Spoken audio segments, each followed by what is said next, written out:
Hello tout le monde, c'est Charles. Coucou tout le monde, c'est Ava.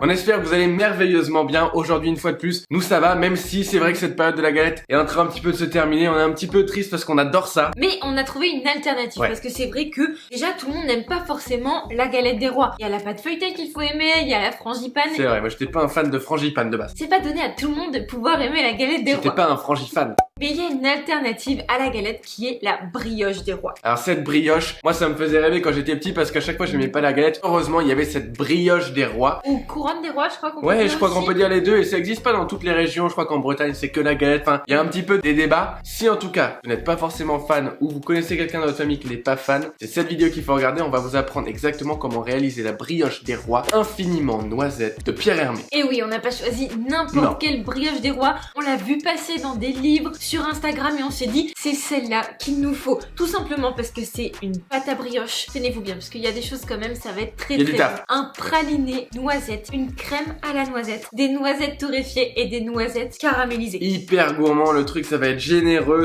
Enfin, je vous déconseille de la mettre sur la tête, mais une belle forme de couronne. On commence dès maintenant avec la confection de la pâte à brioche. C'est parti. Dans le bol du robot, vous mettez le sucre, la farine et la levure par-dessus. Vous ajoutez 70% du poids des œufs battus, puis à première vitesse, vous mélangez tranquillement. Une fois que le tout devient homogène et forme une boule, vous pouvez ajouter le restant des œufs battus.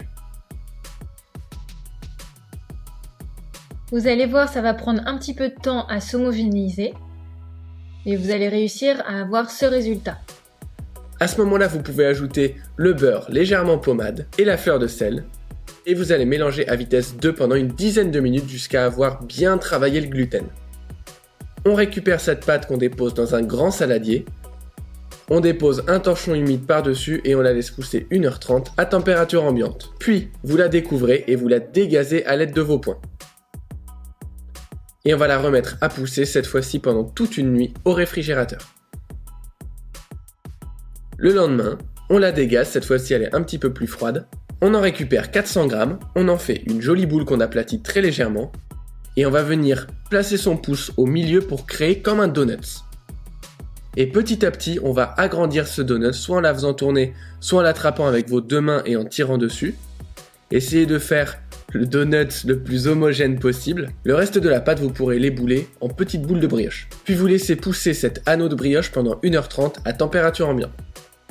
On va pouvoir maintenant s'attaquer au praliné noisette qui va nous servir non seulement comme topping de notre brioche, mais aussi pour faire la crème noisette. Pour le praliné, on commence par torréfier les noisettes à 150 degrés pendant 30 minutes. On fait bien attention qu'aucune noisette ne se chevauche.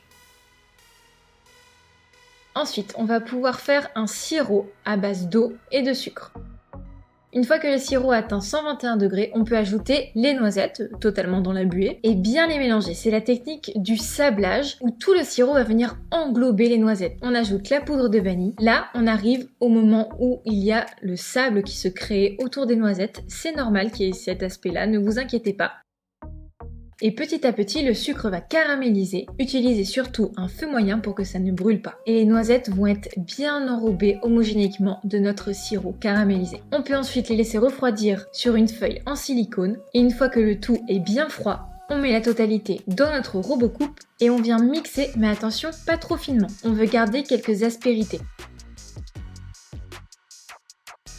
Notre praliné est presque prêt. On peut ajouter la fleur de sel et la poudre de noisette. Ça va donner une puissance en bouche hyper intéressante. Maintenant qu'on a un bon praliné qui est généreux et pas trop lisse avec quelques aspérités, on va pouvoir lancer la confection de la crème qui est une crème super particulière qu'on connaissait pas. On va voir ça tout de suite. On réalise un sirop avec l'eau et le glucose qu'on porte à ébullition. Une fois que c'est fait, on va verser ce sirop sur notre pâte de noisette, notre praliné noisette Attention, seulement 87 g du praliné. et du beurre de cacao.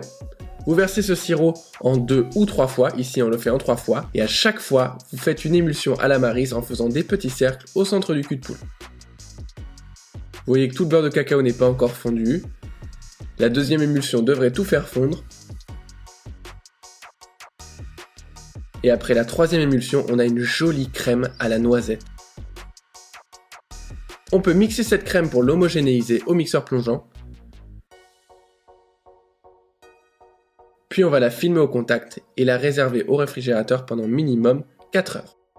Maintenant, on va pouvoir torréfier, mais très peu torréfier, nos noisettes qu'on va venir parsemer sur notre brioche et on va pouvoir la mettre en cuisson après avoir bien sûr doré le tout. On met sur un papier en silicone nos noisettes qu'on va torréfier pendant 10 minutes à 150 degrés. On les torréfie pas trop parce qu'elles vont repasser au four avec la brioche. Pendant qu'elles refroidissent, on va pouvoir faire la dorure en mélangeant 2 jaunes d'œufs avec le lait. Ça, c'est la préparation la plus simple, je pense, qui existe en pâtisserie. On vient ensuite récupérer notre brioche qui a bien poussé et on la dore délicatement au pinceau.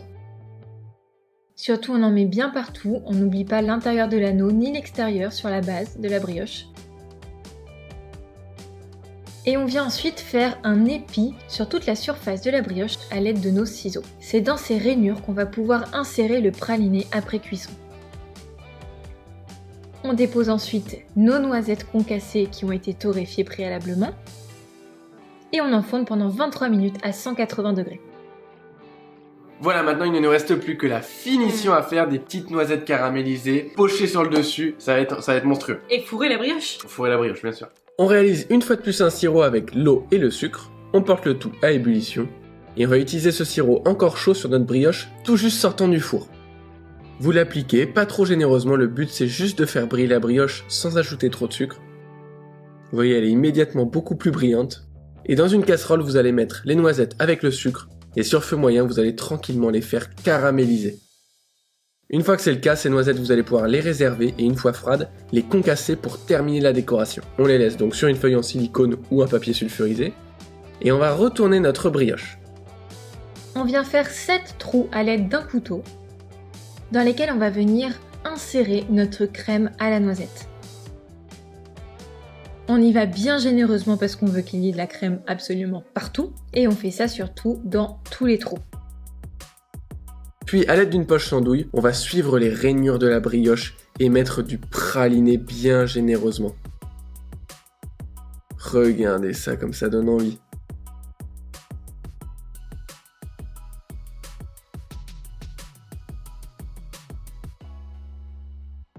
On dépose ensuite nos petites noisettes caramélisées concassées.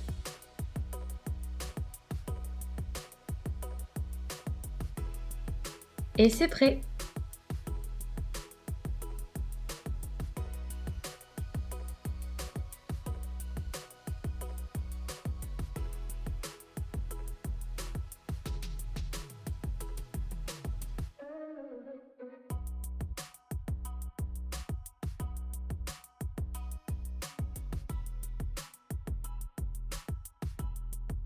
On vous laisse imaginer l'odeur dans l'appartement. C'est imaginé? C'est juste une dinguerie. Je suis désolé de manger ça devant vous, hein. À la tienne. Mais franchement, on va kiffer. Oh, puis c'est généreux. Vous voyez C'est la monstrueux. crème à l'intérieur?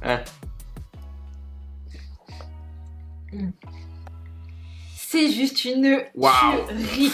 Le moelleux de la brioche, le croustillant des noisettes caramélisées et puis ce goût de noisette, ce goût de praliné, c'est juste dingue. En plus, on a fait un praliné qui est pas trop fin, qui est pas trop liquide et c'est exprès justement de laisser des aspérités pour qu'à la dégustation, on ait ce croquant, qu'on ait ça en bouche. Enfin, en tout cas, c'est vraiment, c'est dinguissime. Franchement, c'est monstrueux. Si vous n'êtes pas fan de noisettes particulièrement, n'hésitez pas à remplacer le pois de noisette par des amandes, des pistaches, des cacahuètes, des noix de cajou. Faites-vous vraiment plaisir parce que c'est une tuerie. On vous conseille à 110% de la refaire. Je sais qu'il y en a qui sont pas fans forcément de galettes. Dites-nous d'ailleurs en commentaire si vous êtes team galette ou team brioche des rois. Moi je suis team brioche des rois perso. Moi je suis team les deux. C'est le summum de la gourmandise. Exact. Qu'est-ce qu'il y a de plus réconfortant qu'une bonne brioche des rois trempée dans du chocolat chaud le matin ou au goûter? Gardez-vous-en absolument pour le petit déj du lendemain parce que c'est monstrueux. Donc on vous la conseille. Si vous voulez la refaire, n'hésitez pas à nous mentionner sur Instagram. D'ailleurs suivez-nous si vous ne nous suivez pas encore. Charlie Havas, ça s'affiche juste là. Vous pouvez aussi mettre un like en dessous de cette vidéo. Ça nous fait toujours super plaisir de se sentir soutenu dans ces bonnes recettes. C'est vrai. Vous pouvez aussi vous abonner et appuyer sur la petite cloche pour ne rien louper, sachant qu'il y a des recettes qui vont arriver qui sont juste